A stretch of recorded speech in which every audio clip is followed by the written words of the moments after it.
غصے میں بھی سنبھل کے بولیں کہ نہ بعد میں پچھتانا پڑے، نہ بعد میں معذرت کرنی پڑے، نہ اللہ کی بارگاہ میں مجرم ہو کے کھڑے ہوں کہ ایک زبان کا بول جہنم کی وادیوں میں پھینک دیتا ہے اور ایک زبان کا بول جنت کے عالی شان درجات تک پہنچا دیتا ہے۔ اس کو غیبت سے صاف کر دیں۔ اگر آپ اپنے گھروں میں خوشی دیکھنا چاہتے ہیں تو اپنے گھر کی نجی مجلس میں بھی غیبت کو ختم کر دیں۔ اب بچے بیٹھے ہیں، بیوی ہے، خامد ہے، ماں ہے، باپ ہے، بہن بھائی بیٹھے، سارا دن جو بولنا ہے بولو، غیبت نہ بولو، کسی کی برائی نہ بولو، کسی کو برائی مت سنو، کسی کی برائی مت بولو۔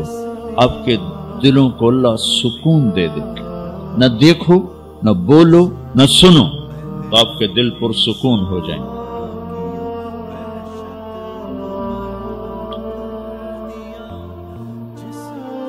جو چیز مارکیٹ میں کم ہوتی اس کا ریٹ بڑھ جاتا۔ یہ جو میں آپ کو دین کی صفت بتا رہا ہوں یہ مارکیٹ میں ہے ہی کوئی نہیں، پھر کے بتا رہا ہوں، دنیا پھر کے بتا رہا ہوں، مارکیٹ میں یہ سودا کوئی نہیں۔ آپ لے لیں، میں لے لوں، یہ مستورات لے لیں، قیمت اللہ بڑی لگا دے، بڑی قیمت لگی۔ جب اللہ بلائے گا نا بھائی علم والے آ جاؤ تو بڑا مجمع ہوگا، اللہ کہے گا بھائی ذکر والے آ جاؤ، نمازی آ جاؤ، روزے والے آ جاؤ، حج والے آ جاؤ، عمرے والے آ جاؤ، ایک بہت بڑا مجمع ہوگا۔ جب اللہ کہے گا زبان کی حفاظت والے آ جاؤ، اچھے اخلاق والے آ جاؤ، تو ہمارے پنجابی کہتے ہیں ٹاما ٹاما کوئی اٹھے گا تو کوئی اٹھ کے دکھائی دے گا۔ پھر ان کو جو پروٹوکول ملے گا نا وہ نہ کسی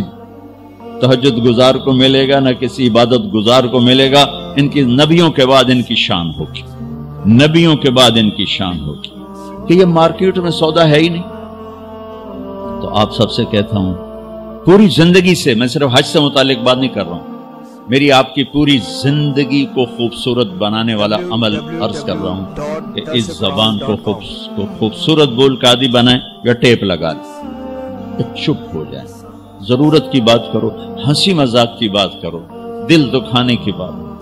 بے عزت مت کرو کسی، ذلیل نہ نوکر کو نہ نوکرانی کو، کہ ہمارا سارا معاشرہ ہائپر ہے، ذرا سے بہت ٹھو ٹھو ٹھو ٹھو ٹھو،